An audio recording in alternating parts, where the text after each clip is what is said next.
Ils sont devenus fous, hein, parce que maintenant, ils vaccinent avant la naissance. Ils vaccinent pendant la grossesse. Vous Oui. voyez, les Français sont très patriotes, très nationalistes. Le BCG, vous voyez, le vaccin contre la tuberculose, nous a débarrassés de la peste blanche, comme on dit. Oui, mais vous avez exactement les mêmes courbes aux États-Unis, c'est-à-dire une chute de la tuberculose, alors qu'ils n'ont jamais utilisé le BCG. La médecine des vaccins n'est pas scientifique. Hein, c'est tout simplement. Les deux vaccins les plus utilisés, c'est-à-dire le Pfizer et le Moderna, ont donné lieu à des publications dans le New England Journal of Medicine nous disant 90% d'efficacité. Attendez, c'est même pas du double aveugle. La pharmacovigilance, elle est complètement défaillante dans nos sociétés occidentales, mais en Chine, en Inde aussi. Voilà, ça marche pas. Là, en l'occurrence, on n'a absolument pas la démonstration que ces vaccins anti-papillomavirus empêchent les cancers. Oui, c'est le slogan tous vaccinés, tous protégés. Voilà, mais ça, les gens qui défendent ce genre d'idées sont d'une incroyable naïveté, et pour ne pas dire d'une incroyable bêtise. Et brusquement, quand je dis attendez, le cholestérol ne joue aucun rôle, ou je ne vois pas où il joue un rôle, alors là, toutes les portes se sont fermées. Il y a 5 professeurs de cardiologie à Grenoble, et les 5 ont porté plainte au Conseil de l'Ordre. Ils voulaient me faire radier. C'est dur à vivre. Je le dis comme ça décontracté parce que maintenant je m'en fous, mais pendant que vous le vivez, c'est dur à vivre et je pardonne pas. Je m'en souviens et je ne pardonnerai pas ce que ces gens ont fait.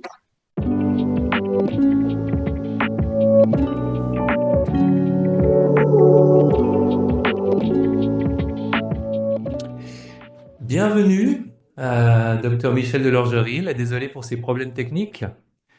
Corrigez-moi si je ne vous présente pas comme vous aimeriez être présenté. Vous êtes médecin et chercheur au CNRS. Alors ce sont deux choses différentes parce qu'il n'y a pas de médecins au CNRS. Au CNRS, c'est uniquement des chercheurs qui sont recrutés par concours. C'est un des plus difficiles concours de la fonction publique en France. C'est un côté. Et l'autre côté, donc, je suis médecin, diplômé, etc. Voilà. Et je suis diplômé de cardiologie. Oui, donc vous êtes médecin, virgule, et chercheur au CNRS, car ce sont deux choses tout à fait différentes. Voilà, et c'est très rare. Il y a pas de médecin au CNRS en principe, et moi j'ai été recruté parce que à côté de mon métier de médecin, à la fois en Suisse, au Canada, et puis en France, j'ai fait des travaux de recherche qui ont fait que les sections de recrutement du CNRS se sont intéressées à mon cas. Très bien. Je vous connais surtout pour deux domaines très différents, puisque je vous connais au travers de vos livres. Il y a la question de la santé cardiovasculaire, de l'importance du rôle du cholestérol, du rôle des statines dans la santé cardiovasculaire. Et puis, il y a cette série de livres sur les vaccins pédiatriques. Et c'est assez surprenant. C'est la première question peut-être que je voulais vous poser. Qu'est-ce qui vous a conduit à vous intéresser à un sujet aussi polémique, voire miné, que celui de la vaccination et de sa scientificité, parce qu'on ne vous attendait pas forcément à cet endroit-là.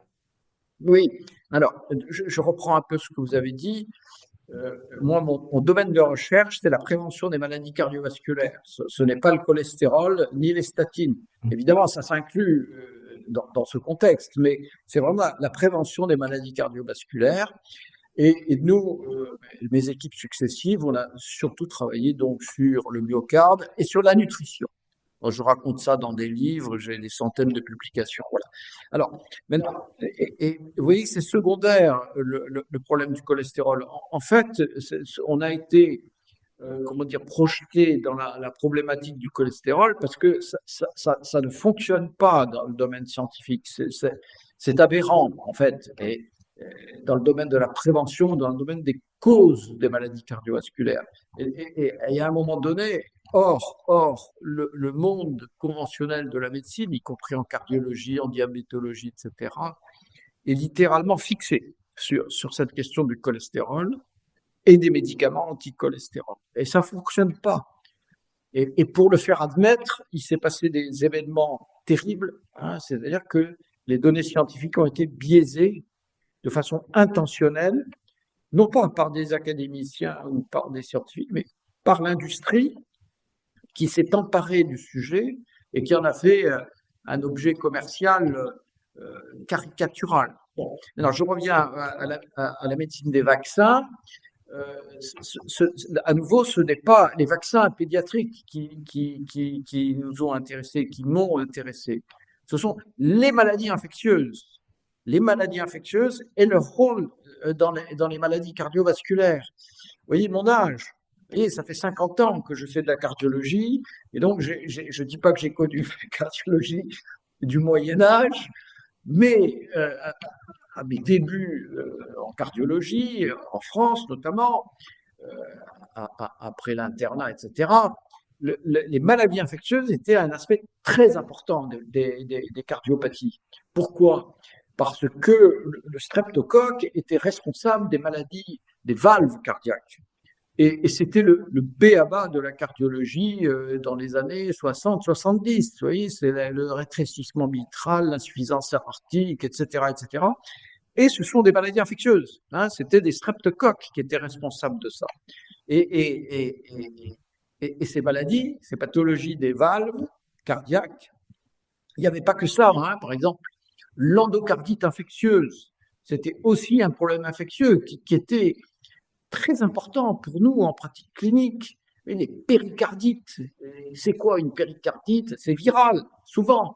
Okay. Les cardiomyopathies, vous voyez, c'était aussi à la fois des maladies virales, nutritionnelles, géniques, etc. Donc, quand vous faites de la cardiologie classique dans les années 60-70, vous êtes un peu infectiologue. Voilà, donc c'est à partir des pathologies infectieuses que je suis arrivé au vaccin, et pas spécialement au vaccin pédiatrique, c'est les vaccins en général. Ok, mais c'est vrai que au moment où moi je commence à investiguer cette problématique avec une vision de cardiologue et d'épidémiologiste, il va se passer quelque chose de très important en Italie et en France, ce sont les lois d'obligation vaccinale. Et alors là, c'est le citoyen qui réagit. Attendez, on ne va pas obliger les gens à prendre un traitement préventif. Oui, préventif, c'est-à-dire injecter à des gens en bonne santé. Attendez, là, c'est pas une question scientifique, là, ni médicale, c'est une question citoyenne. Obliger les gens. Attendez, vous avez des arguments pour justifier, pour légitimer de légiférer. Ça a commencé en Italie. Mais parallèlement, aux États-Unis, ils sont devenus complètement fous. Ils vaccinent de manière intensive. Selon eux, pour protéger les populations. Et en parallèle, là, au XXIe siècle, on voit une dégradation de l'état de santé de la population américaine qui est fascinante. Alors, ils en font toujours plus et ça va jamais mieux. Oui, c'est l'ensemble de cette problématique qui fait que, à un moment donné, je me suis posé la question, qu'est-ce qu'il y a comme science derrière la médecine des vaccins? Et comme les obligations concernaient les bébés, et attendez, on commence à vacciner à 2 mois, quelquefois, mais maintenant on se met à, vous voyez, ils sont devenus fous, hein, parce que maintenant ils vaccinent avant la naissance. Ils vaccinent pendant la grossesse. Oui. Attendez, là, alors que la base de la médecine qui m'a été enseignée, c'était tu ne touches pas à la femme enceinte. Pas de vaccin, pas de médicaments, rien du tout, pas d'alcool, évidemment, pas de tabac, tu touches pas, tu respectes, c'est un domaine quasiment sacré.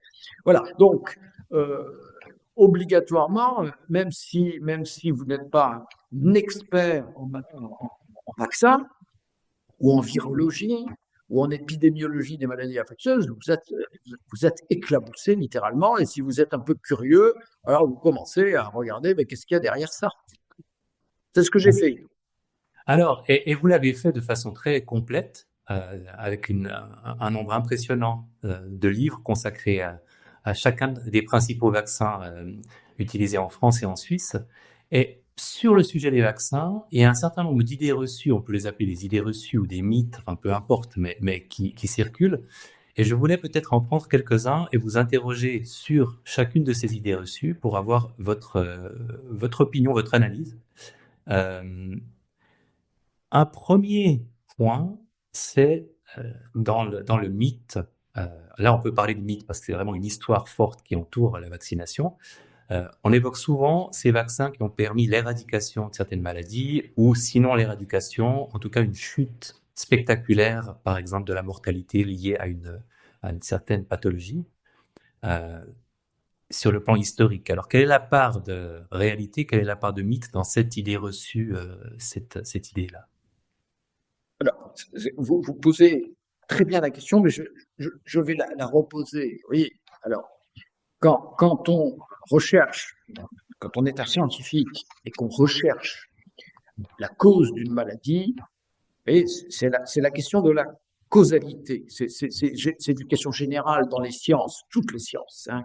Quelle est la cause et quel est l'effet?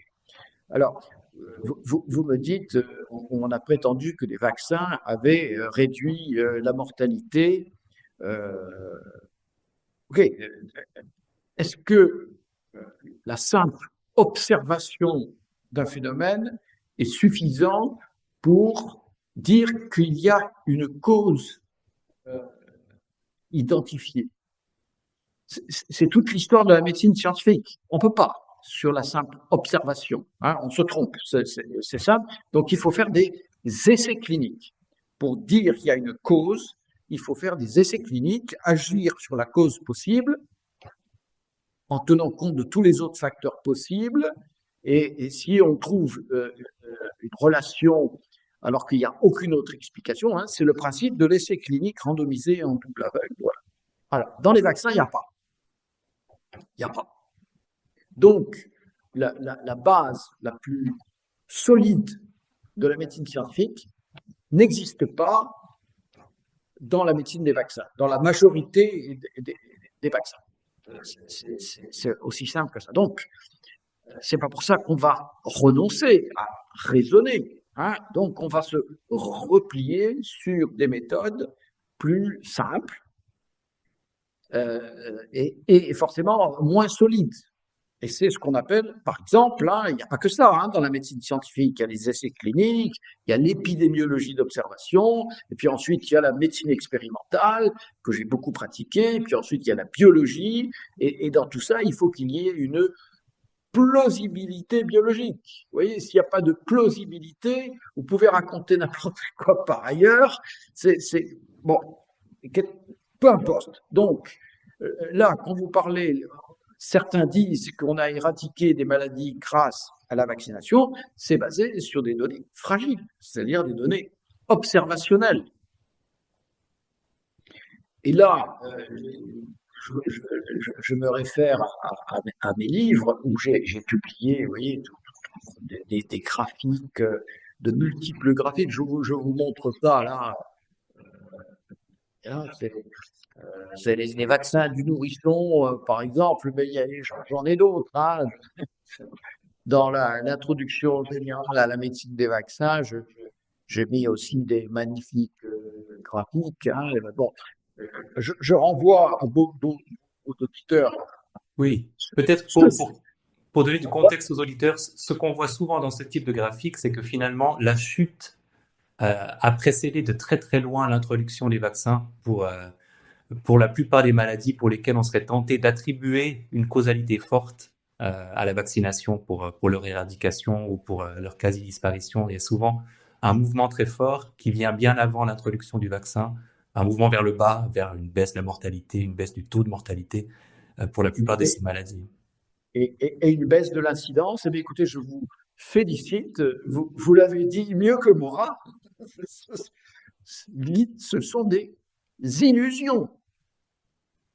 Alors, si vous êtes un conventionnel et un fanatique de la vaccination à tout prix, vous dites, avant, il y avait beaucoup de décès dus à la scarlatine ou à la rougeole, et puis maintenant, en 2025, il y en a presque plus.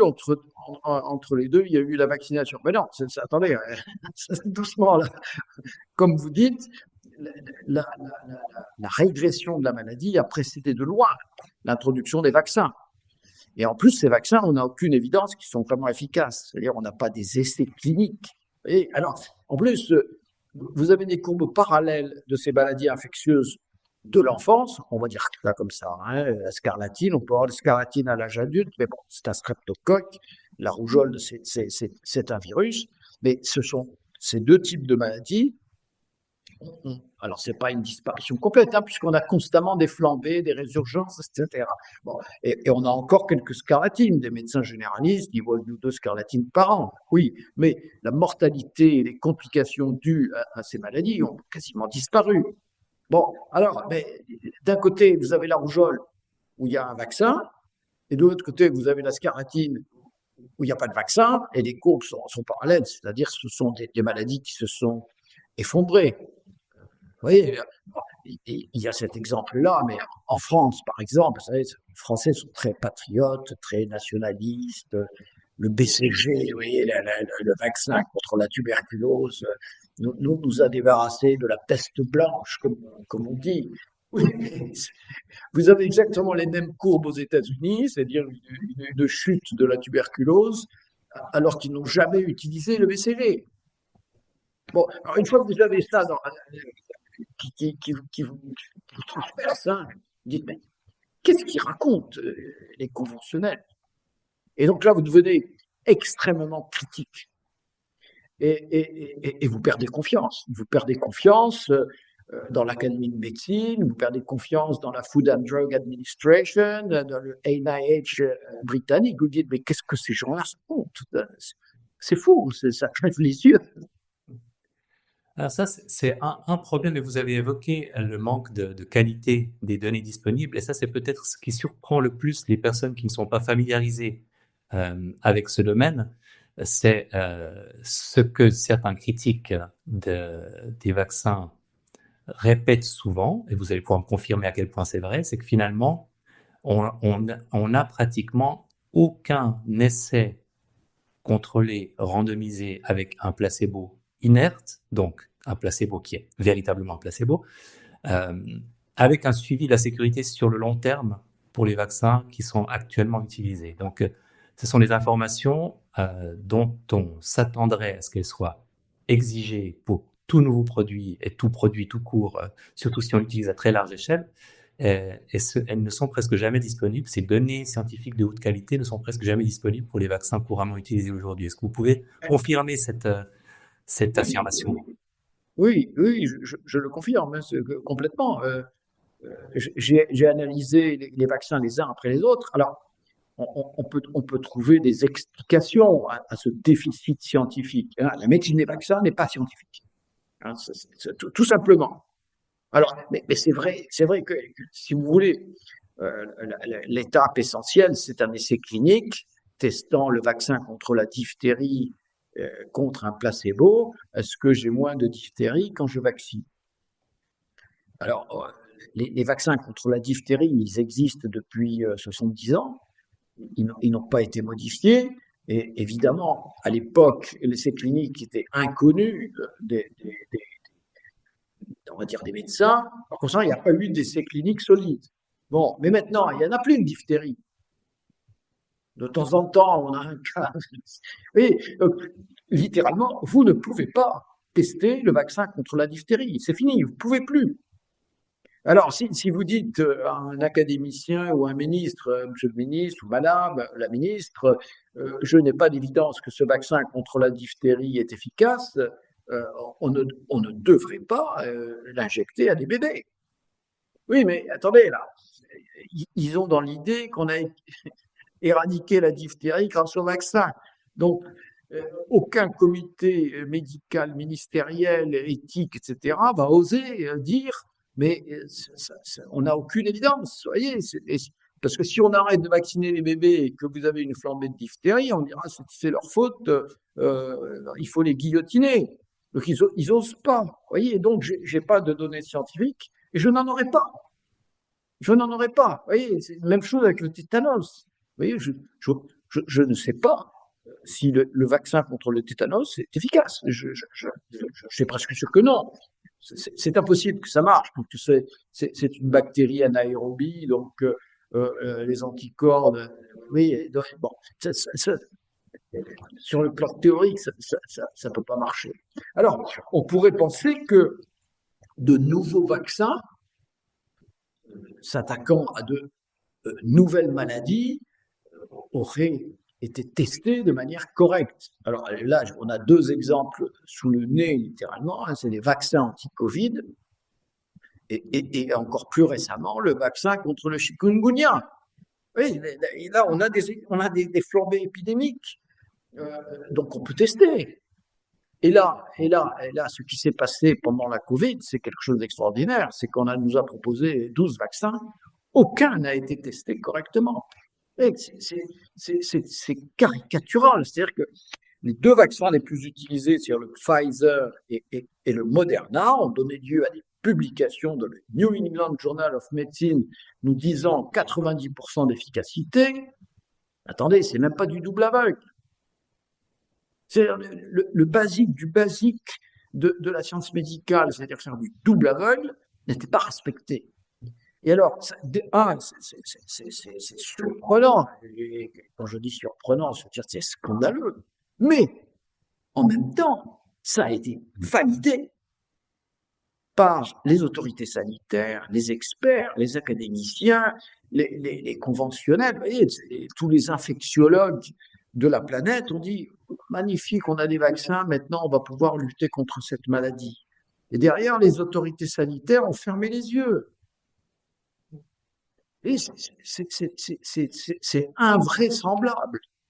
Alors, vous pourriez me dire, oui, mais c'était une épidémie, il fallait absolument trouver quelque chose. Mais le chikungunya, vous voyez, il y a pas, c'est recommandé dans les départements français d'outre-mer, parce qu'il y a une flambée épidémique. Bon, mais il n'y a pas d'essai clinique randomisé en double aveugle. Alors vous allez me dire, on ne pouvait pas le faire parce qu'il n'y avait pas de flambée. Oui, mais maintenant, il y a une flambée, c'est le moment de tester ce vaccin. Eh bien, ils n'ont pas fait. Vous voyez, c'est extraordinaire. Vous avez là une opportunité extraordinaire. Ils n'ont pas envie. Alors, je ne sais pas. D'un point de vue politique, nous vivons dans un monde totalement absurde aujourd'hui. Ça ne date pas d'aujourd'hui. Hein, depuis les années 70, depuis mai 68, depuis les émeutes en Californie, dans les universités californiennes, on sait bien qu'on est dans un monde devenu fou. On fait des guerres à tort et à travers, peu importe. Ok, mais là, on a sous les yeux, littéralement, dans le domaine de la médecine et des sciences, quelque chose d'invraisemblable. Est-ce qu'il existe une exception? Il y a un point qui m'a particulièrement choqué sur le point, bon, on pourra évoquer d'ailleurs les questions de sécurité, mais sur le plan de la sécurité, c'est très difficile de connaître la sécurité d'un produit pharmaceutique sans un groupe placebo, véritable placebo, donc inerte. Et vous voulez parler d'innocuité. Voilà, l'innocuité, exactement. En français, on utilise plutôt ce mot innocuité. Et en fait, ce qui m'a surprend, c'est que finalement, le raisonnement, mais comme vous l'avez évoqué tout à l'heure, on peut entendre un raisonnement qui dirait ce n'est pas éthique de tester contre un placebo on a des vaccins plus anciens, donc on va comparer un vaccin plus ancien. Pour une pathologie pour laquelle il existe déjà un vaccin, on peut le comprendre. Là où c'est plus difficile, comme vous l'avez dit, c'est quand c'est une nouvelle pathologie pour laquelle il n'y a pas encore de vaccin. Et je sais que dans le cas du Rotatec, par exemple, ou dans le cas du Gardasil, les fabricants ont aussi eu tendance à ne pas utiliser un véritable placebo, mais à utiliser plutôt un placebo qui contenait, par exemple, le même adjuvant que dans le vaccin. Est-ce qu'il existe une exception qui nous donnerait espoir qu'un fabricant qui aurait respecté ce principe d'utiliser un placebo dans son essai clinique? Non, pour le moment, à mon avis, sur tout le panel de vaccins qui sont proposés et que je serais prêt à accepter, pas à me faire injecter à mort, hein, mais que je pourrais. Ouais, ah, c'est le vaccin contre la rage. Il n'y a pas d'essai clinique, mais la rage est mortelle dans 100% des cas. Et on a là l'observation, c'est pas de la médecine scientifique, c'est du b.a.-ba de la médecine pratique. Dans les pays où il y a la rage, quand on vaccine des gens qui ont été mordus par un animal enragé, on les sauve à peu près dans 70% des cas. Hein, on a des publications comme ça, et les médecins sur le terrain l'ont constaté. Et voilà, on peut sauver des gens de la rage grâce au vaccin, et il n'y a pas d'autre moyen. Hein. Donc, on peut dire que c'est un vaccin. C'est plus le vaccin de Pasteur, hein, c'est un vaccin beaucoup plus moderne, mais il peut être efficace 70-80% des cas. Donc là, il n'y a aucune hésitation à avoir. Il y a un autre vaccin, c'est celui contre la fièvre jaune. Alors, en France, en Guyane, il y a la fièvre jaune. Quand vous atterrissez en Guyane, en province de France, il vous faut un vaccin obligatoire contre la fièvre jaune. Bon, l'obligation, je laisse de côté, mais est-ce que ce vaccin est efficace? Je n'ai pas d'essai clinique démontrant cette efficacité, mais les médecins sur le terrain, oui, quand les gens ils vont dans la forêt tropicale et sont piqués par des moustiques porteurs du virus, c'est très fréquent, hein, la fièvre jaune. Bon, les vaccinés font visiblement beaucoup moins de fièvre jaune que les non-vaccinés. Voilà, les médecins sur le terrain le constatent, c'est les hospitalisations, etc. Mais vous parliez d'innocuité, ce sont et le vaccin contre la rage, efficace, et le vaccin contre la fièvre jaune, apparemment efficace, ils sont extrêmement toxiques. Vous voyez, c'est ça qui est important. Hein. À mon avis, quand un vaccin est efficace, il est aussi toxique. Et donc, pour la fièvre jaune, oui, moi, je n'irai jamais dans un endroit où on exige un vaccin contre la fièvre jaune. Je ne veux pas me faire vacciner contre la fièvre jaune. En fait, très franchement, je l'ai été. Dans ma jeunesse, j'étais un hippie, j'ai été en Afrique, j'avais fait déjà quelques années de médecine et je m'étais dit, il y a la fièvre jaune à cet endroit, je ne pars pas sans me faire vacciner. J'ai eu aucune complication, mais voilà, j'étais très naïf à l'époque. Aujourd'hui, je ne me referai pas vacciner. Puisqu'on parle de la sécurité, une autre source d'information, alors évidemment qu'il n'a pas le même niveau sur le plan de la qualité des données scientifiques sur la sécurité, c'est la pharmacovigilance. Alors sur ce sujet-là, qu'est-ce que vous pouvez nous en dire par rapport à ce qu'on peut tirer ou conclure des données de pharmacovigilance disponibles? Alors,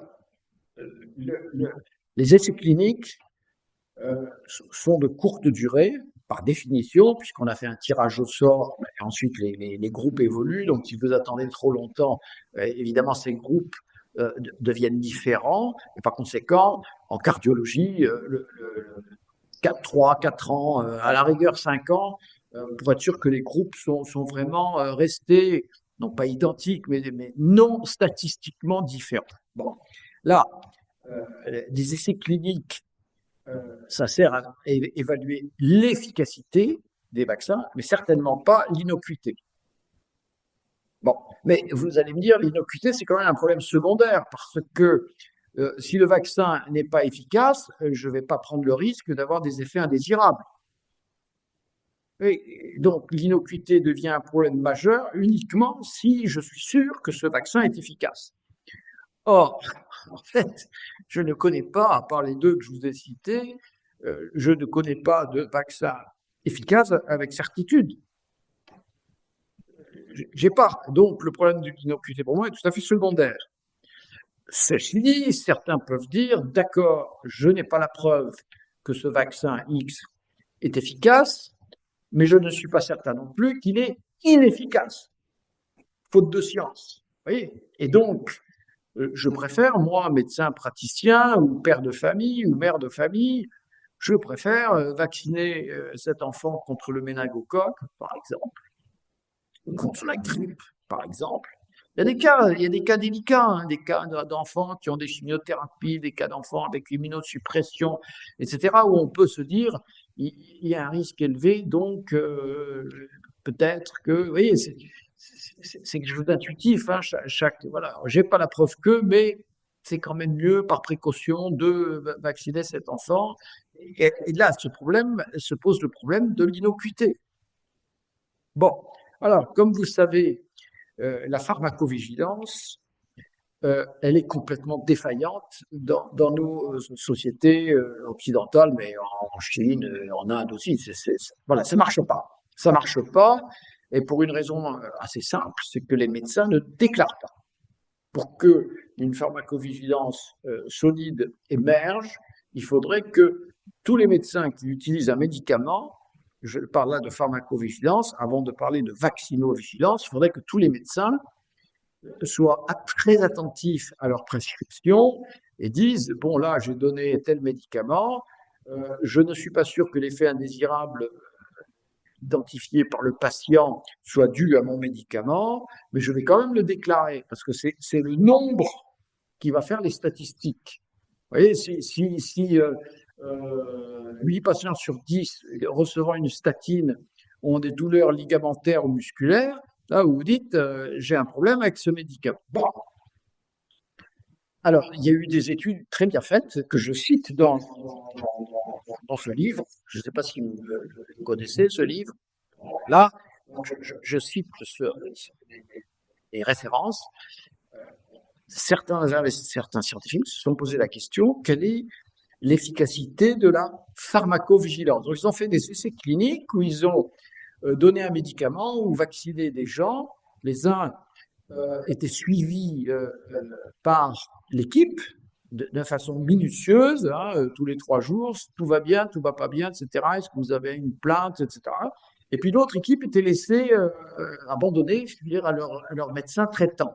Bon, eh bien, il y avait une différence de 90% dans l'identification des effets indésirables. Alors, vous allez me dire, oui, mais ce sont des investigateurs qui étaient contre tel médicament, tel vaccin, etc.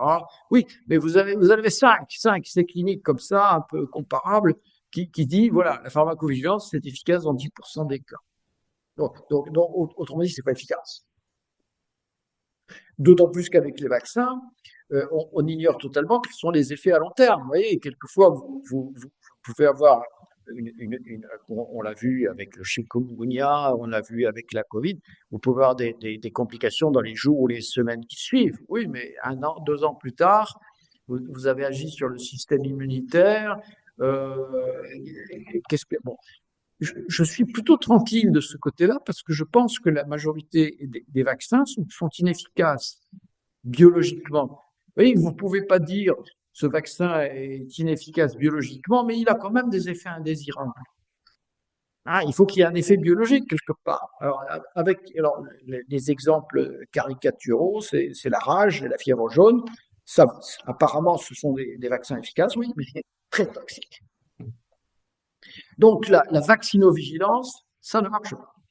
Alors, on l'a vu à propos de la Covid, il y a eu une sous-estimation des effets indésirables qui était absolument extraordinaire. Là, tout le monde regardait, on a vu les complications cardiovasculaires, on a vu les maladies auto-immunes émerger, etc. Bon, c'est vrai aussi que dans ce cas-là, on a eu un certain nombre on va dire, de délires, hein, où des gens ont attribué au vaccin des complications survenant chez les personnes vaccinées. Mais vous voyez, les cancers, par exemple. Vous voyez, dans mon livre sur la Covid, j'en ai publié 2, mais il y en a moins un, le dernier, qui reprend un peu toutes les données de la toxicité de ces vaccins. Il y a des choses absolument évidentes. Hein, la protéine spike, ça provoque des thromboses, c'est évident.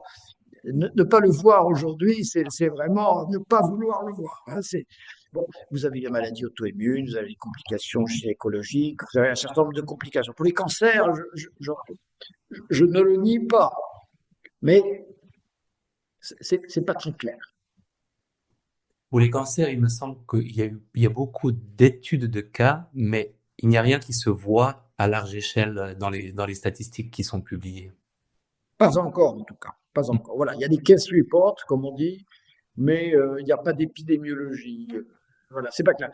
C'est d'autant plus compliqué que ce virus, alors certains qualifiés de complotistes par les conventionnels disent que ce virus, en fait, était bénin et qu'on a construit une pandémie qui, en fait, n'existait pas. Vous voyez, de toutes sortes de délires.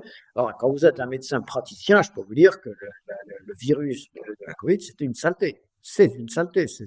Moi, j'ai été 2 fois malade. Hein, je peux vous dire que voilà, il a fallu que je prenne des corticoïdes à forte dose pour me calmer les symptômes. Donc, c'est un virus vraiment toxique qui a vraiment tué beaucoup de gens. Hein.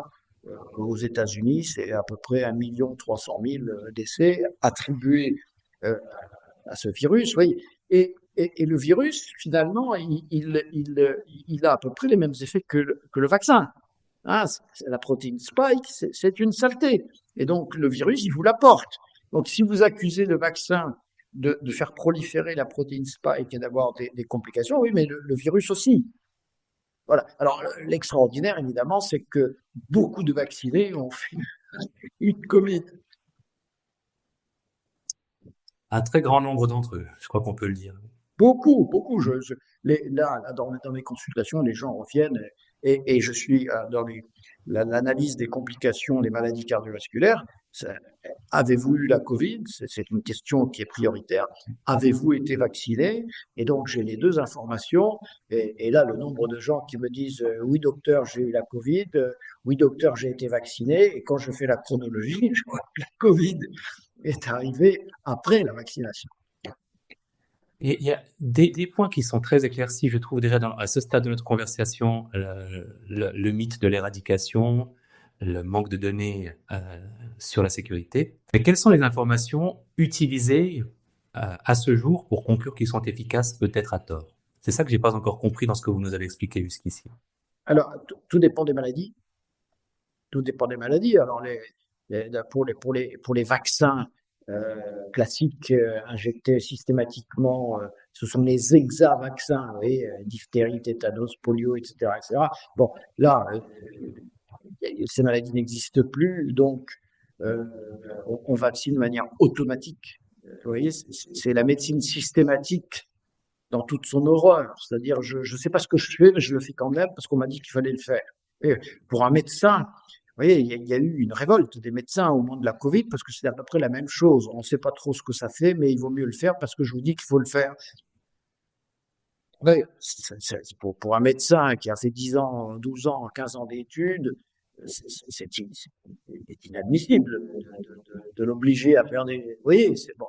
Alors, donc tout dépend des maladies. Alors, oui, pour la Covid, par exemple, on fait un essai clinique randomisé en double aveugle, placebo d'un côté. Alors, c'était pas du double aveugle, puisque d'un côté c'était décongelé, c'était opaque, alors que le placebo, il n'était pas décongelé, et il était, c'était du sérum physiologique. Donc, vous voyez, là, le gars qui préparait les seringues, là, le médecin qui injecte, l'infirmière, etc., tout le monde savait qui recevait quoi. Bon, en plus, ils l'écrivent dans les articles que c'était pas du double aveugle. Ok. Alors là, ce qu'on voulait, c'était avoir moins de cas de Covid validés biologiquement. Et encore là, vous voyez, ça reste problématique parce que moins de cas de Covid validés biologiquement, encore faut-il que l'on fasse le test biologique. Vous voyez? Alors, si on n'est pas en double aveugle et que le médecin ou l'infirmière, c'est souvent, ce sont ce sont pas les médecins qui suivent, vous voyez, ce sont des techniciens, etc. Il sait dans quel groupe est le patient, il téléphone en disant j'ai une petite fièvre. Ah oui, mais il est vacciné, celui-là probablement il n'a pas de, c'est pas la Covid. Ou bien je suis très impliqué, mon salaire, ma mutuelle, mon assurance, ma retraite, etc. Je préfère que ça marche bien et que ok. Et donc dans ce cas-là, je vais pas dire au patient venez qu'on fasse un test. Inversement, s'il est dans le groupe placebo, je vais lui dire venez vite que je vérifie Et le non, je ne dis pas que tout le monde fait comme ça, mais il suffit qu'il y ait quelques groupes. Vous voyez, c'est des milliers de patients. Donc, et en fait, il y a eu très peu de cas. Donc, il suffit qu'il y ait quelques groupes bien manipulés par l'industriel ou l'académicien qui est derrière pour biaiser complètement les résultats. Alors, après, ils vont vous dire, oui, mais on a eu moins d'hospitalisations, ou bien. Non, non, dans les essais cliniques testant le Moderna et le Pfizer, il n'y a pratiquement pas eu d'hospitalisation, zéro décès. Alors après, quand ils viennent vous dire, on a sauvé des millions de vies grâce au vaccin, c'est risible. C'était là qu'il fallait montrer les choses. Oui, mais un industriel comme le complice de l'autorité sanitaire, il ne va pas aller recruter des gens qui risquent de mal répondre au vaccin. On va recruter des volontaires, mais en bonne santé et qui ne feront pas des complications du vaccin. Vous voyez, parce que si vous dites oui, j'ai un effet, mais j'ai tellement de complications que plus personne n'en voudra. Donc, c'est classique dans tous les essais cliniques testant des nouveaux médicaments. On recrute des gens en bonne santé et une fois qu'on a publié les résultats, les médecins les utilisent pour tout le monde. Oui, mais tout le monde, c'est complètement différent que le groupe testé dans l'essai clinique. Alors, si vous avez compris tout le système, vous êtes comme médecin, et les médecins ne comprennent pas, hein, ils suivent les recommandations des autorités sanitaires. C'est vrai en France, c'est vrai aux États-Unis, c'est vrai en Suisse, c'est vrai partout. La Société suisse de cardiologie me dit de faire ça, je fais ça. Oui, et la Société suisse de cardiologie, une société française, une société européenne de cardiologie, ne survit dans le luxe que grâce aux cadeaux de l'industrie. Oui, donc là, la complicité, elle est explicite. Mais si l'industrie ne finance pas ces sociétés savantes, c'est pas avec les cotisations des cardiologues du pays que vous allez vivre comme ils vivent. Ouais, il faut voir un congrès de la Société française, de la Société européenne de VSC. J'ai participé au meeting de la Société suisse de cardiologie quand j'étais à Genève. Ouais, c'est le luxe, ça. 5 étoiles, etc. Mais bon, Ça ne vous a pas rendu plus aimable avec l'industrie pharmaceutique? j'ai beaucoup travaillé avec l'industrie pharmaceutique, notamment quand je faisais de la cardiologie expérimentale, parce que quand vous faites de la cardiologie expérimentale, personne ne vous finance. Et donc, j'ai pu financer là pendant près de 20 ans, plus 25 ans, des programmes de cardiologie expérimentale, soit sur le chien, soit sur le rat, soit à Lyon, soit au Canada, soit à Grenoble, où j'ai terminé ma carrière de chercheur au CNRS, où j'ai été mendier. Mais voilà, j'ai toujours publié tout ce que j'obtenais. Bon, je dirigeais, donc je n'étais pas non plus derrière chaque manipulation. Oui. Il y a un cas particulier, puisque vous avez évoqué pour les difficultés à mesurer l'efficacité, ces vaccins pour lesquels on a finalement presque plus de maladies déclarées, donc ça devient compliqué de la mesurer. Mais on peut prendre un vaccin qui a été introduit plus récemment, qui est le Gardasil contre le papillomavirus. Pour ce vaccin-là, comment a-t-on cherché à mesurer l'efficacité et qu'est-ce que vous pouvez nous en dire sur la fiabilité de ce résultat? Parce que c'est un cas un peu particulier, parce qu'on cherche finalement à prévenir un cancer en ciblant un virus, si je comprends. Voilà, ben vous avez tout dit. Et un cancer qui met 30 ans à s'exprimer. Bon, alors, donc les essais cliniques testant ces vaccins, il y en a deux ou trois, ne peut pas répondre à la question qui nous intéresse vraiment, c'est-à-dire est-ce que les vaccinés font moins de cancer du col de l'utérus que ceux qui ne sont pas vaccinés? Parce que vous ne pouvez pas suivre quelqu'un pendant 10, 15 ou 30 ans. Oui, c'est impossible. Oui, mais vous noterez quand même que les recommandations officielles, c'est de vacciner les ados ou les pré-ados. C'est ça qui est dit. Hein. En France, en ce moment, le ministère, je ne vais pas juger les neurones des ministres successifs, mais c'est au collège que l'on fait des campagnes de vaccination contre les papillomavirus dans l'espoir d'empêcher un cancer du col de l'utérus qui surviendra 20 ou 30 ans plus tard. Dans l'espoir. Aucune évidence. Vous voyez, c'est terrible. Alors, ils vont vous dire, oui, mais il y a des études en Suède, en Australie, où on a vu, où on vaccine depuis plus longtemps, où on a vu qu'il y avait une diminution des cancers du col de l'utérus. Oui, mais attendez, si vous regardez les statistiques françaises, on a une chute constante du risque de cancer du col de l'utérus depuis 40 ans. En fait, depuis qu'on fait les tests bisannuels, etc., et que l'on va vérifier s'il y a des cellules cancéreuses sur le col de l'utérus.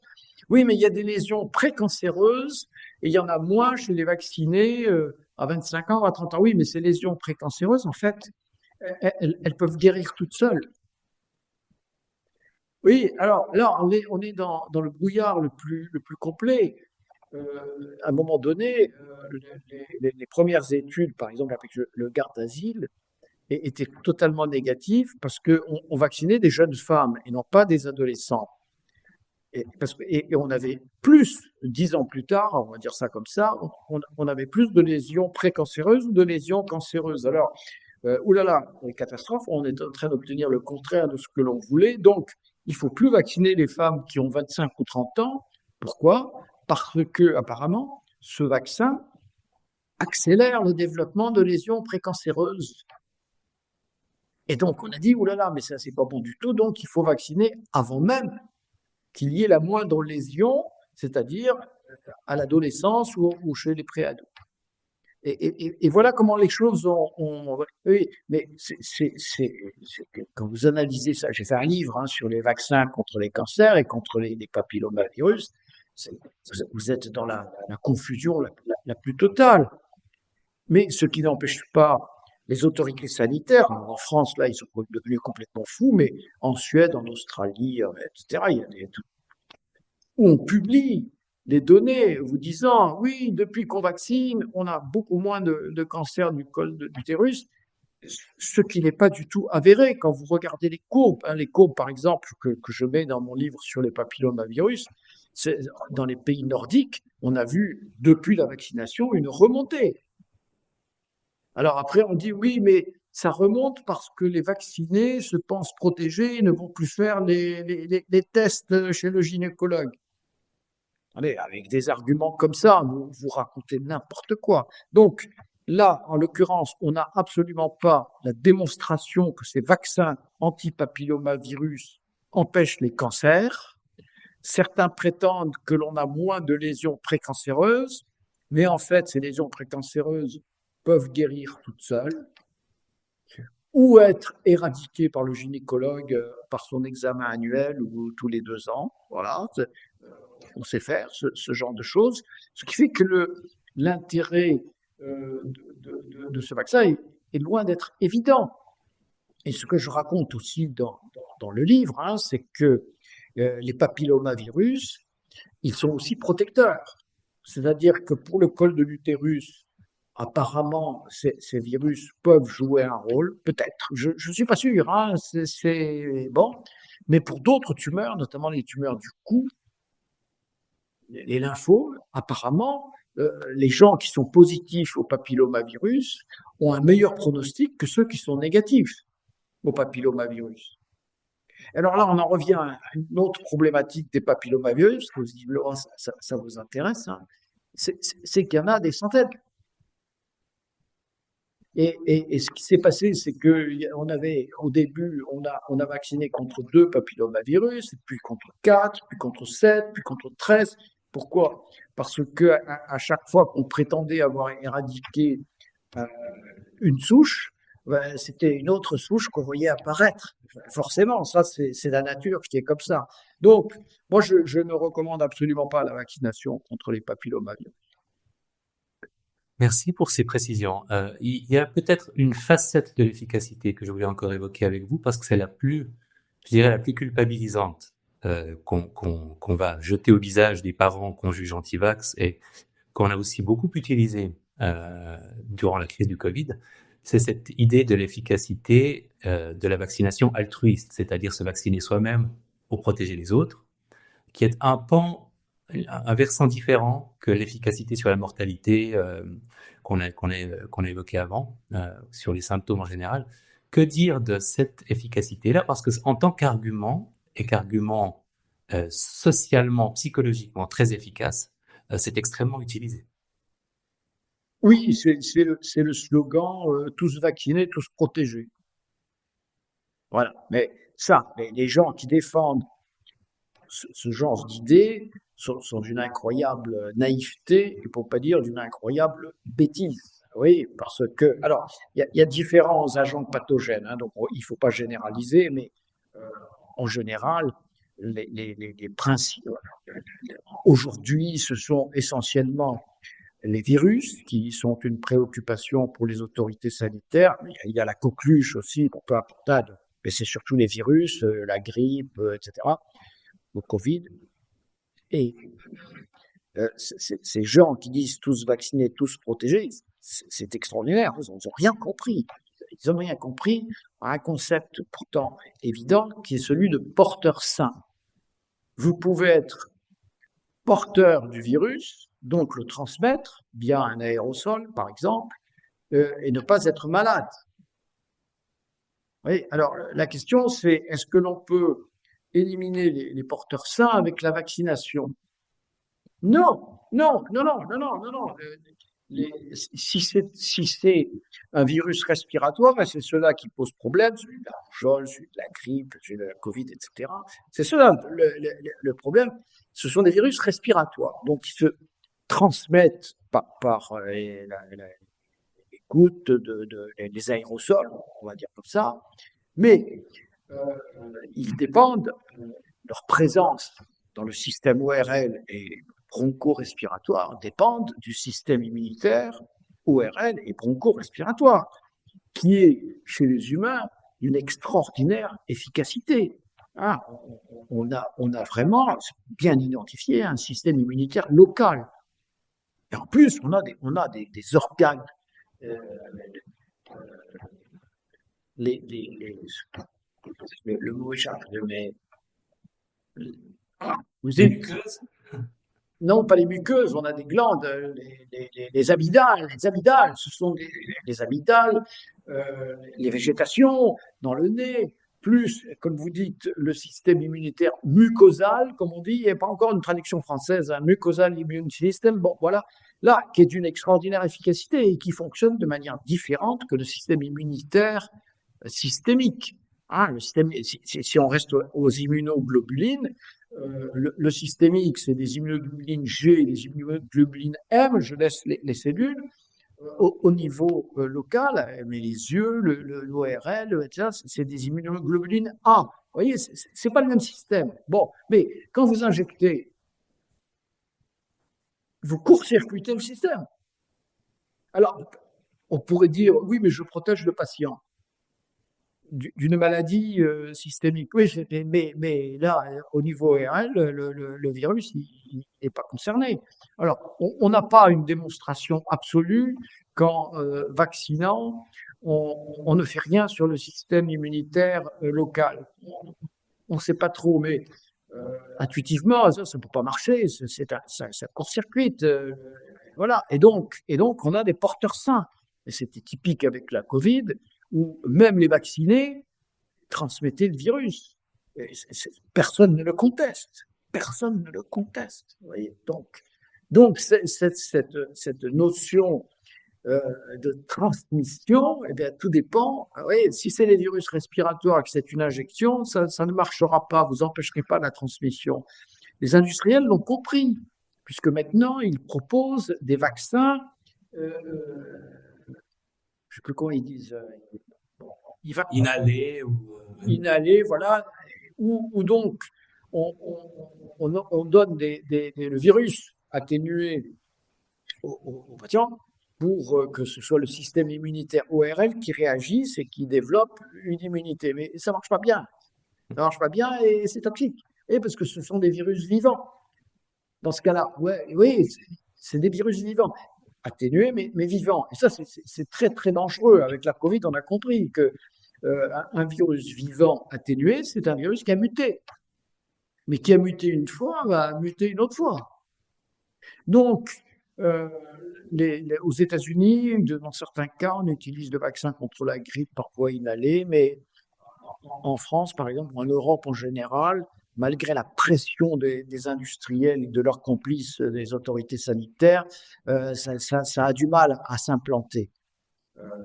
Voilà. Mais vous avez d'autres types de. Oui, pareil. Je donne un exemple, la polio. La polio, c'est un virus intestinal digestif, excrété par les fécès.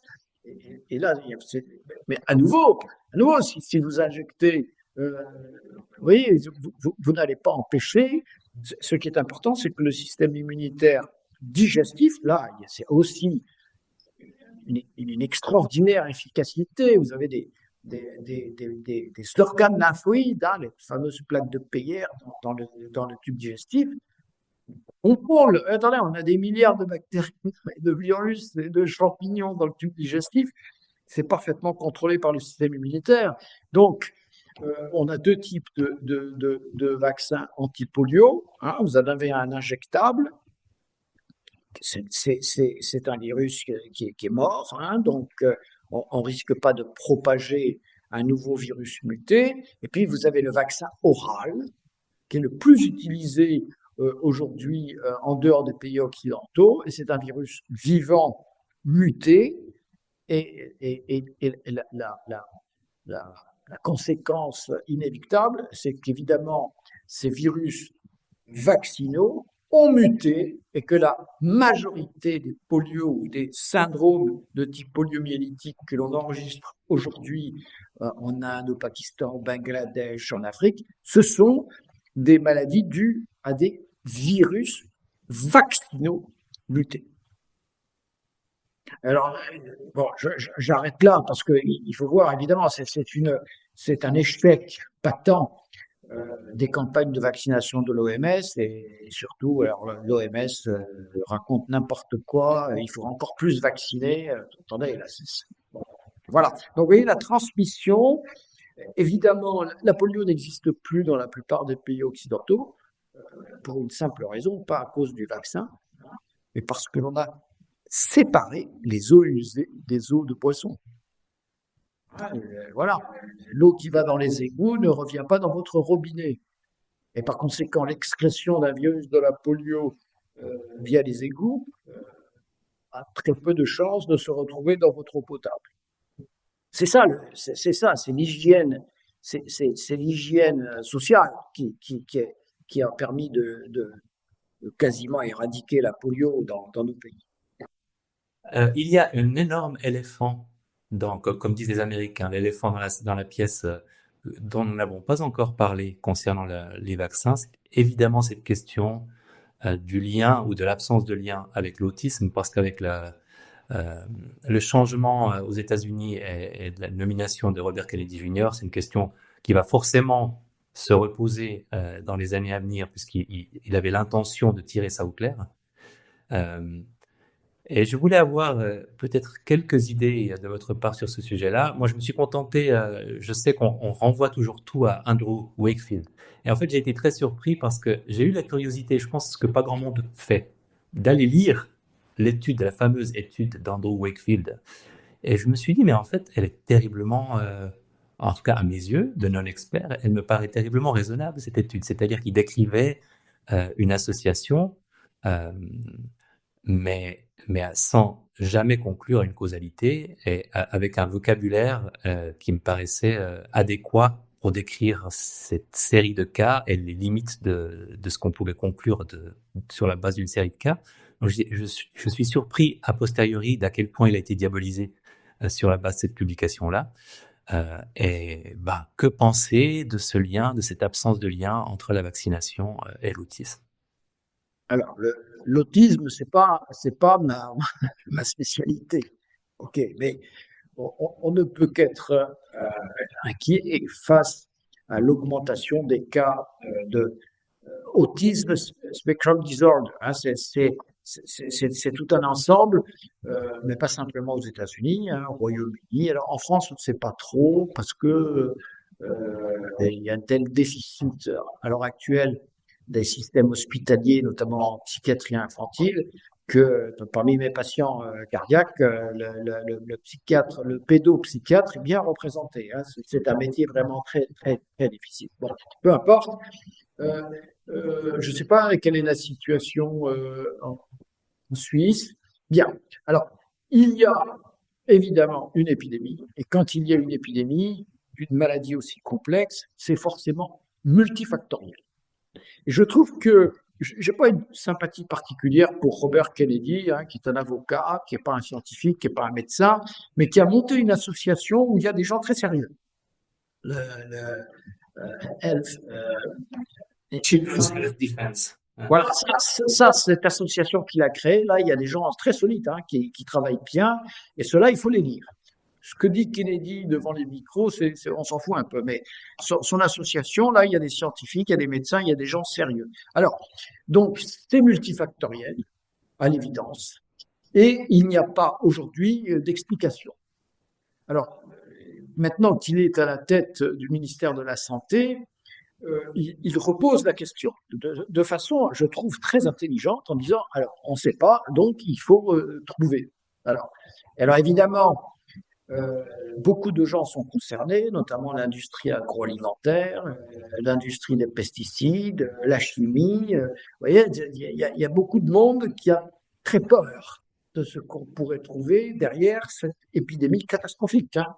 Bon, alors, maintenant, on revient à Wakefield et donc à l'hypothèse que la vaccination contre la rougeole, c'était ça qui l'intéressait bien, c'est la vaccination contre la rougeole pouvait avoir un lien avec l'autisme.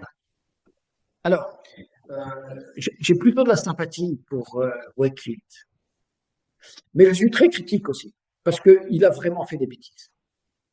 Il a vraiment fait des bêtises. Alors, comme vous dites très justement, il a publié plusieurs papiers où il disait, attendez, là, moi, parce que c'est un gastro-entérologue, Wakefield, et ce qui l'intéressait, c'était la maladie de Crohn. Et c'était la cause de la maladie de Crohn. On sait que c'est une maladie auto-immune, mais lui, en faisant des biopsies chez des enfants, parce que là, à nouveau, on avait un problème nouveau, et c'est Wakefield qui l'a entré.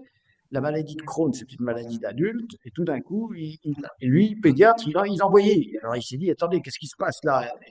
Et donc, c'est un médecin, hein, ce monsieur Wakefield. Bon. Et donc, il a fait des biopsies, il a fait des tests, là, et attendez, là, dans les Crohn, visiblement, il y a une association avec le virus de la rougeole. C'est ça, sa première observation, très intéressante. Alors, ça n'a pas été trop confirmé, puis plus personne n'ose aller sur ce terrain-là parce que c'est complètement miné. Bon. Alors ensuite, il publie le papier dont vous parlez, où il fait des observations. Il n'y a rien de dramatique dans ce qu'il dit, il est prudent dans ses conclusions, oui, mais derrière, à côté, il se passe tout autre chose. Et ça, je le raconte dans mon livre sur le vaccin contre la rougeole, c'est qu'il y a des associations de parents d'enfants autistes qui cherchent d'explications. Et comme le vaccin contre la rougeole est un vaccin vivant, c'est-à-dire le virus injecté est vivant, ils posent l'hypothèse que le vaccin pourrait être la cause de certains cas d'autisme, en tout cas dans leur famille. Voilà. Alors là, le pauvre Wakefield, il va tomber dans le piège. Il n'est pas le seul, hein. Ils sont toute une bande là de gens très sympas, je trouve, moi, parce que c'était une hypothèse intéressante, hein, c'est-à-dire ce virus vivant qu'on injecte, est-ce qu'il n'a pas muté, est-ce qu'il ne joue pas un rôle dans l'autisme, etc. Il y a des familles qui en sont absolument persuadées. Ils se sont créés en association. Ils veulent une réparation. Donc des avocats qu'il faut payer. Et des avocats qui ont tout intérêt à ce que la mayonnaise prenne, vous voyez. Et ce pauvre Wakefield, il va tomber dans le piège, c'est-à-dire qu'il va être très compréhensif vis-à-vis de ses familles et de ses avocats. Et il va essayer à partir de l'étude dont vous parlez, ne conclut rien, il va essayer de prouver que le vaccin est responsable de cas d'autisme. Et alors, l'histoire n'est jamais racontée comme ça, sauf par ses copains que je connais, et c'est ça la réalité des faits. Et donc, c'est là qu'il va complètement déraper, c'est-à-dire qu'il va être financé par des associations de parents d'enfants autistes, et il va faire des études. Alors, ça se passe il y a longtemps, mais il n'a pas d'excuses, hein, c'est-à-dire qu'il réunissait des enfants dans son jardin, et il leur distribuait là, et puis il leur prenait du sang, et puis, oui, c'est absolument non éthique. Et ensuite, il n'a même pas publié ce qu'il raconte. Il le dit dans des interviews, et il conclut de manière abusive, le pauvre, il n'aurait jamais dû, que c'est une hypothèse plausible. Alors là, si le vaccin contre la rougeole provoque l'autisme, même si c'est présenté comme de façon hypothétique, et évidemment, c'est l'explosion. Et donc la réaction a été extrêmement virulente, on peut dire, contre lui, parce que, les études qu'il a fait dans son jardin avec des enfants qu'il invitait pour des anniversaires, et on ne fait pas de la recherche médicale comme ça. Ah, il faut tirer au sort, etc. Il faut des consentements. Allez, comparer des enfants autistes avec des enfants non autistes que vous faites venir à un goûter. Et il est tombé dans le piège, tendu par les familles et les avocats. Et voilà, c'est pour ça que c'est là qu'il est indéfendable. Tandis que l'article dont vous parlez, voilà. Alors, les médias, évidemment, et les industriels et les autorités sanitaires, parce que, attendez, là, les autorités sanitaires n'avaient rien vu, donc ils encourageaient la vaccination contre la rougeole, donc ils étaient coupables quelque part. Donc tout le monde s'est ligué contre ce pauvre Wakefield, on l'a attaqué, mais on l'a pas attaqué sur le vrai problème, c'est-à-dire les études foireuses qu'il a fait, qu'il a jamais publiées, ou sur ses interviews, mais sur l'article du Lancet. Mais l'article du Lancet, c'est un mauvais article, hein, mais il pose une hypothèse. Alors, il faut dire, voilà, il y a plusieurs co-auteurs hein, dans l'article du Lancet.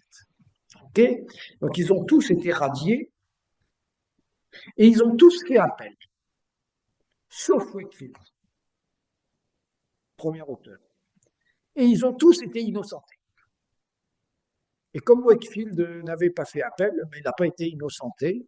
Et encore aujourd'hui, le journaliste santé basique, naïf, et qui veut défendre l'idée que le vaccin contre la rougeole est innocent, raconte à nouveau que les études de Wakefield étaient biaisées, ont été rétractées, etc., etc. Oui, mais c'est pas vrai. C'est pas ça qui s'est passé. Ça va? J'ai éclairci le problème? Tout à fait. Il y a une question que je voulais vous poser, parce que finalement, dans votre carrière et dans vos publications, vous avez été critique sur plusieurs sujets qui tiennent à cœur d'intérêts financiers et qui sont parfois aussi, qui ont ce statut de mythe, comme c'est le cas pour la vaccination.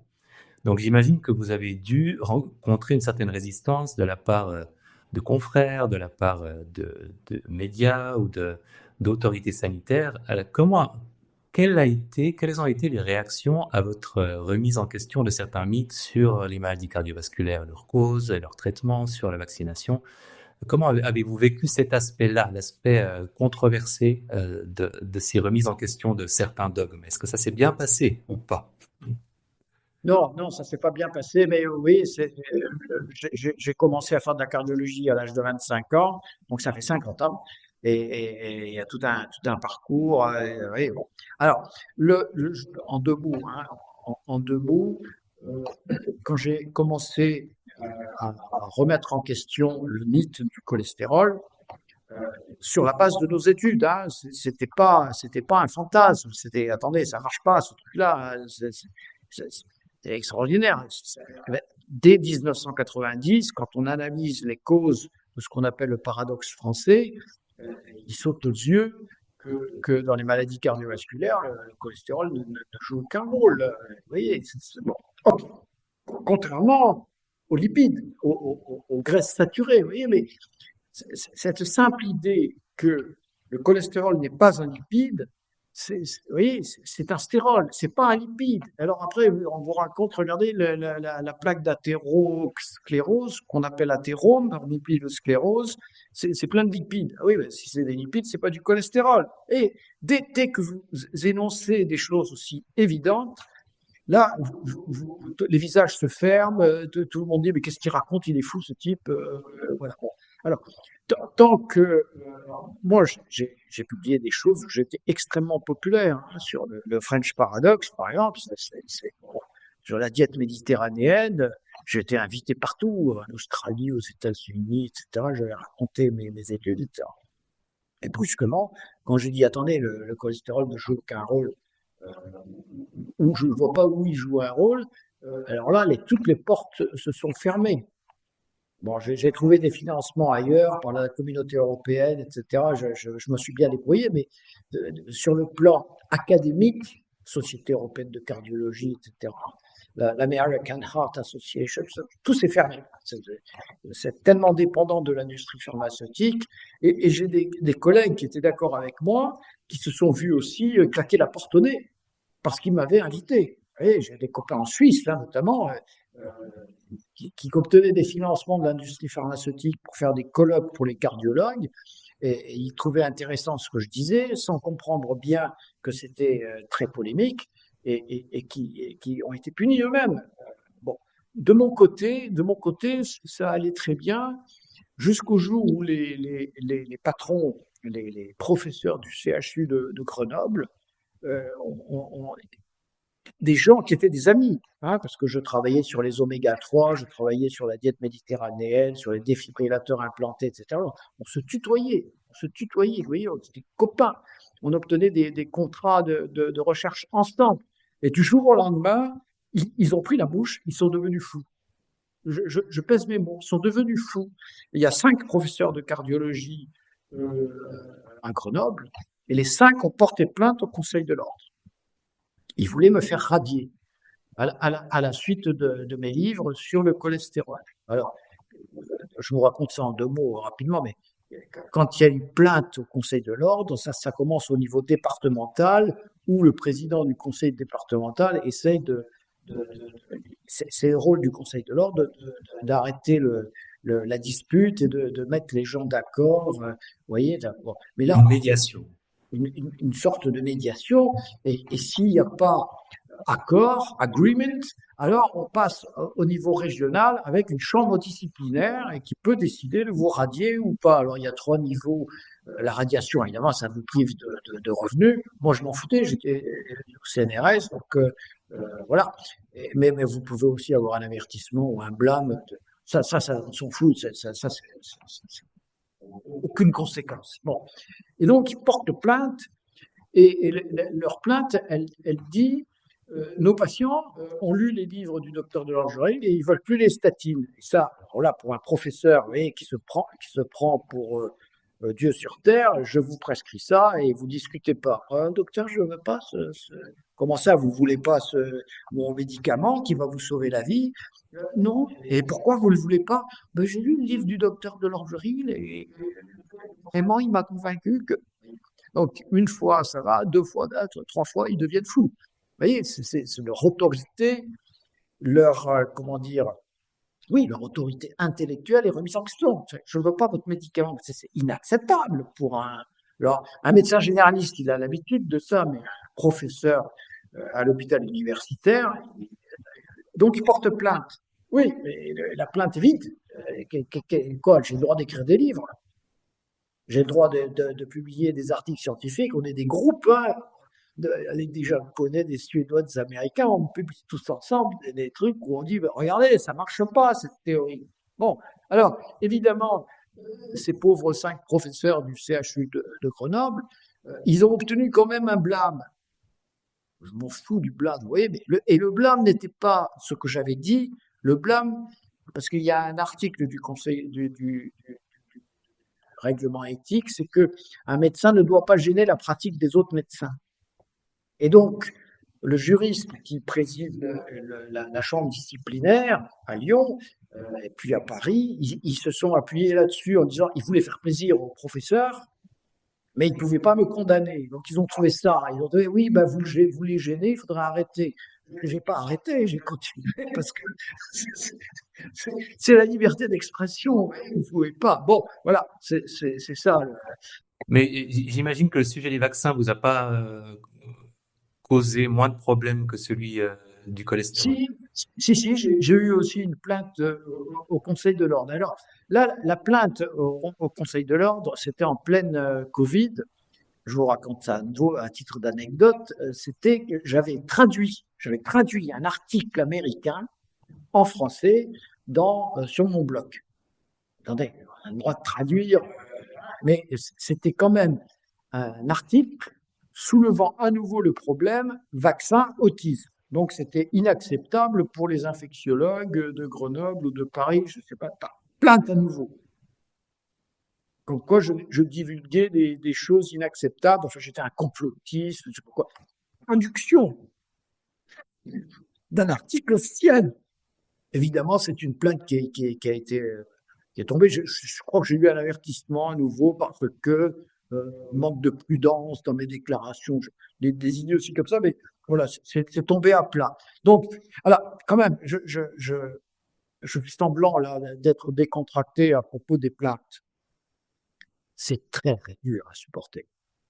Quand des collègues vous accusent, quand vous êtes traîné devant un tribunal avec un espèce de jury, 12 personnes qui vous écoutent, qui écoutent le plaignant, etc., dans des salles où tout est fait pour vous impressionner, pour vous désigner comme une mauvaise personne, etc., des lettres recommandées à répétition dans votre famille, c'est très dur à vivre, hein, parce que vous vous dites, mais attendez, mais qu'est-ce que tu as fait encore comme bêtise avec tes histoires sur les vaccins, tu pourrais pas arrêter vous voyez, c'est dur à vivre. Je le dis comme ça décontracté parce que maintenant je m'en fous, mais pendant que vous le vivez, c'est dur à vivre et je pardonne pas. Je m'en souviens et je ne pardonnerai pas ce que ces gens ont fait.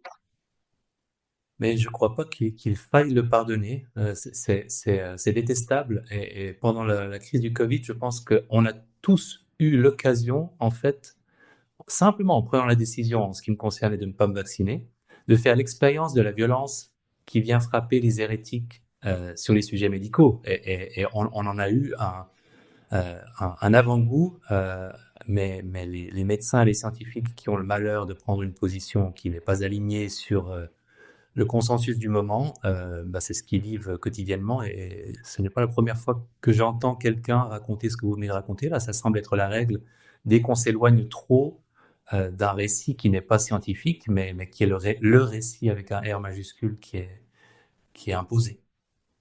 Oui, ça, pendant la Covid, alors moi je l'avais vécu avec le cholestérol et les statines avant, donc j'ai pas été très étonné de ce qui s'est passé pendant, mais ça a été caricatural, hein, les complotistes, les anti-vax, etc., ces insultes. Imaginez, chaque été, je vais en vacances dans un centre de vacances du CNRS qui est dans les Alpes. Là, on est bien reçu, c'est pas trop cher, etc. Là, j'ai été insulté. Donc, il y avait des discussions à table, etc. Et je disais, mais attendez, du calme, ces vaccins, ça vaut rien. Là, je me faisais insulter par des scientifiques, hein, qui me disaient, mais qui n'y connaissaient rien, des physiciens, des mathématiciens, comment tu oses dire que, mais c'est socialement, on doit se vacciner, on doit protéger les uns les autres, etc. C'était absurde. C'était même impossible de parler, d'expliquer. Comment voulez-vous expliquer la médecine des vaccins à un mathématicien ou un chimiste? Il comprend rien. Oui, ou alors il est ouvert. Mais si on lui a mis dans la tête que ça allait sauver et l'OMS ne cesse et les ministères. Mais alors, aux États-Unis, là, non, ça change très vite, mais en Europe, on continue à dire, l'OMS continue à dire que les vaccins ont sauvé des millions de vies. Oui. Ah bah, grâce à des modélisations miraculeuses qui prétendent le Oui, montrer, oui. c'est absurde, oui. Et les médias reprennent ça tout le temps. Mais que les médias répètent des idioties, je ne leur reproche pas tellement parce que il faut qu'ils meublent, il faut qu'ils meublent les heures et les heures de diffusion, donc tout ce qui peut passer par là, voilà. Bon, mais bon, le manque d'esprit critique est catastrophique. Mhm. Vous vouliez parler aussi du cholestérol, hein, je Alors, je crois. voulais en parler à l'origine, mais je vous avoue que je commence à me dire que je vous ai pris beaucoup de votre temps déjà. Qu'en pensez-vous? Bon, on en a un peu parlé. Si vous avez une ou deux questions, on peut- Mais en fait, j'aurais une question peut-être. En effet, vous avez parlé en des termes généraux.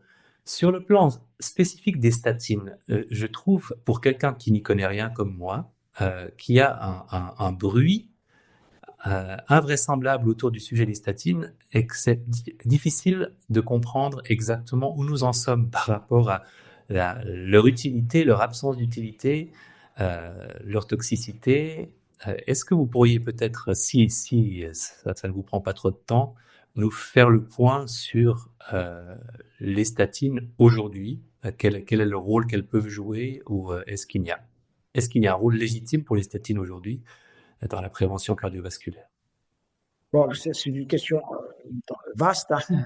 Mais là, aujourd'hui, deux camps s'affrontent, hein. Le camp subventionné par l'industrie pharmaceutique, les autorités sanitaires sont de ce côté-là, les académies sont de ce côté-là, et puis le camp des critiques, hein. Et là, chacun a ses documents, les documents des prostatines et les documents des antistatines, sachant que les prostatines sont aussi accusent le cholestérol et disent des choses invraisemblables, comme par exemple, il faut que le niveau du mauvais cholestérol, LDL, soit inférieur à 0,5, les autres c'est 0,7. Puis de l'autre côté, vous avez les gens comme moi, mais je ne suis pas le seul, hein, il y a tout un groupe là, très solide, hein, on a publié des dizaines de papiers pour montrer que les données des autres étaient biaisées et que dès qu'on était indépendant du business, on trouvait des choses totalement différentes. Et il suffit d'ouvrir les, c'est comme pour les vaccins, hein, il suffit d'ouvrir les yeux et de se dire, attendez, on va faire le point là-dessus. Tu as la parole, on confronte les dossiers et qu'est-ce qui est solide dans tout ça? C'est publié, c'est officiel, etc. Mais non, si vous fréquentez un tout petit peu le milieu cardiologique, y a de tels problèmes technologiques, c'est-à-dire l'imagerie, grosso modo, les, et aussi les interventions, le stenting, etc., les ablations, bon, les pontages, etc. Il y a de tels problèmes techniques que globalement, les cardiologues sont uniquement intéressés par la technologie, parce que c'est ça aussi oui, un endocrinologue, lui, il n'a rien comme examen complémentaire. Donc, il fait payer sa consultation. Bonjour monsieur, au revoir monsieur. Bon. Tandis que le cardiologue, il fait un électrocardiogramme, il fait un échocardiogramme, il fait toutes sortes de choses qui lui rapportent. Et ça lui prend beaucoup de temps. Et en ce moment, si vous voulez un Holter sur 48 heures ou 3 jours à Grenoble, vous attendez 3 à 6 mois. Tout est saturé. Il n'y a pas assez de médecins parce qu'il y a une très forte demande, une demande de technologie. Bon, ces gens-là, vous ne pouvez pas leur demander de réfléchir sur un problème comme le cholestérol. Donc, ils suivent les recommandations des sociétés savantes. Et là, je le vois tous les jours dans les dossiers qui m'arrivent, c'est aspirine, statine, et pas de réflexion. Et si vous demandez à un de ces médecins comment ça marche, l'aspirine, il ne sait pas. Il ne sait pas comment ça marche, la cyclooxygénase, la lipoperoxydase, il ne sait pas. On lui a dit, tu fais ça, il fait ça. Statine, aspirine, éventuellement un bêta-bloqueur, éventuellement un IEC, et puis voilà. Il n'y a pas de réflexion. pas de réflexion, mais dès que vous farfouillez dans le dossier, alors c'est évident que les statines ne servent à rien, parce que le cholestérol est innocent et que c'est très toxique. Voilà, oui, il est publié de livres. Voyez. Avec ce livre, j'ai pas eu de plainte. Ça crève les yeux. Donc là, vous êtes face à deux camps qui s'opposent et qui sont irréconciliables. Alors évidemment, ça commence à tomber un peu parce que les statines, ça rapporte de moins en moins parce que c'est générique. Donc il y a des nouveaux médicaments.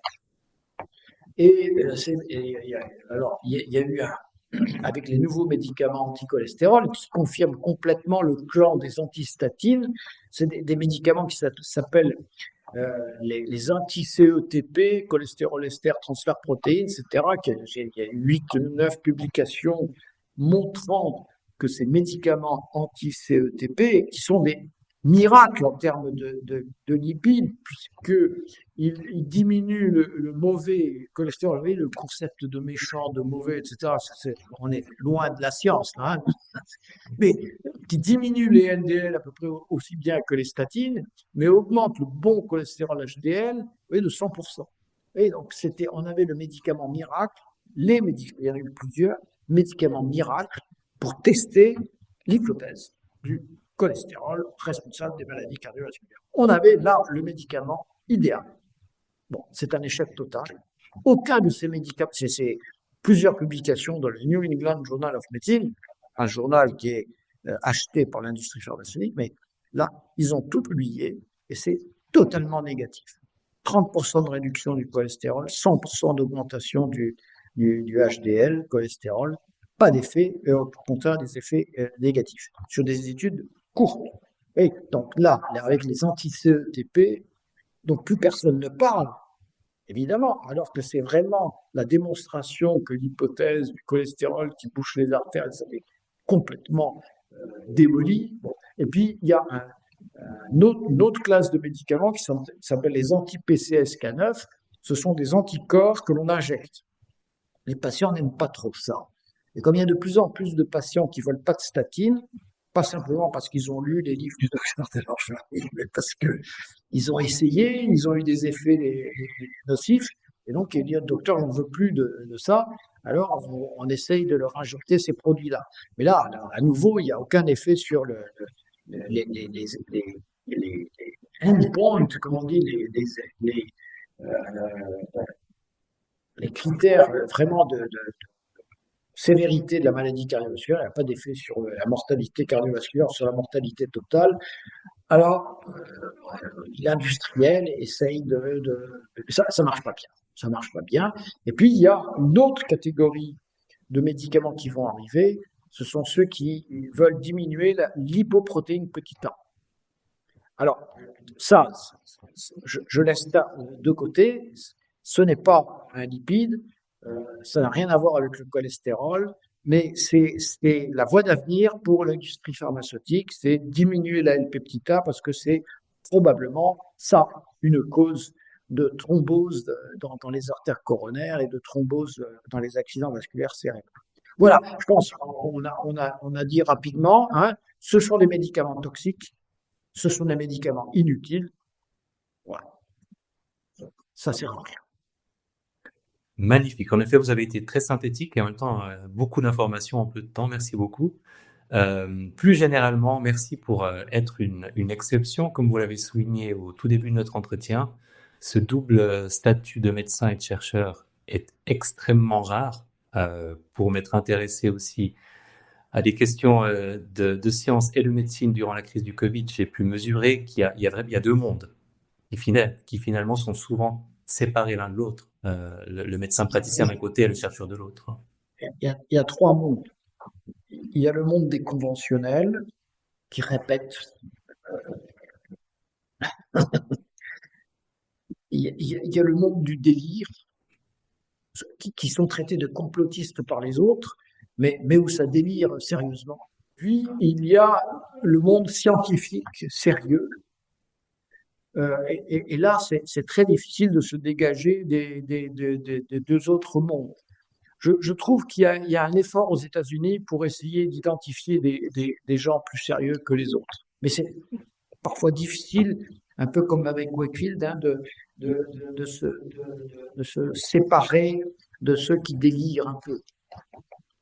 Alors, je pense que c'est d'autant plus difficile que ceux qui commencent par prudemment remettre en question certaines idées reçues sont attaqués tellement violemment que certains se radicalisent et qu'ils radicalisent leur discours et qu'ils s'éloignent un petit peu de la rigueur scientifique initiale parce que c'est ce qu'on fait parfois en réaction à une agression. Voilà. En tout cas, j'ai pu l'observer pendant la crise du Covid. Il y a des personnes qui tenaient un discours très raisonnable dans les premiers mois. Et après quelques mois d'agression médiatique ou de la part d'autres scientifiques ou d'autres médecins qui tout à coup glissent vers des théories qui sont plus étayées par des données scientifiques en réaction, il me semble, à cette agression-là. Donc je pense que c'est aussi un problème. Oui. C'est difficile de tenir la rigueur scientifique et de rester solidement ancré dedans quand on est attaqué aussi durement. D'être neutre, vous voyez. Quand je vous dis, j'ai pas de preuve que ce vaccin est efficace, mais j'ai pas de preuve non plus qu'il est totalement inefficace. Mais il y a une règle en médecine, dans le doute, tu t'abstiens. C'est une règle fondamentale de médecine, totalement oubliée aujourd'hui. Ils font le contraire. Il faut dire, dans le doute, je préfère injecter. Eh bien, en tant que Suisse, j'apprécie qu'on termine sur cette notion de neutralité. Il nous est très cher. Docteur Delorgeril, merci beaucoup de m'avoir consacré beaucoup de temps. Merci de votre invitation. Merci. Bonne journée.